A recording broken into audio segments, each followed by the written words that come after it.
Dal 2019 al 2025 gli affitti a Treviso sono aumentati del 25%, solo del 10% invece gli stipendi. Focus della CNA sull'emergenza casa.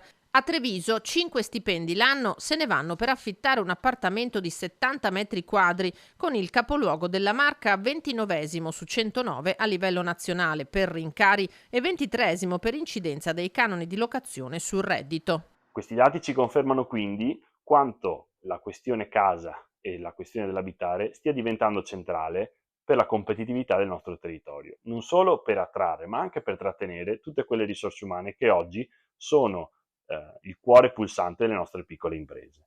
Nel 2019 il canone medio mensile per un appartamento di 70 metri quadrati in città era di 620 euro. Nel 2025 la cifra è salita a 775, a fronte di uno stipendio medio mensile di 1950 euro. L'affitto assorbe quindi il 40% delle entrate. In un anno 9.300 euro. A livello veneto va ancora peggio a Padova e Venezia, in testa alla classifica insieme a città come Milano, Firenze e Bologna. Situazione opposta a Rovigo e Belluno tra le province con gli incrementi più contenuti.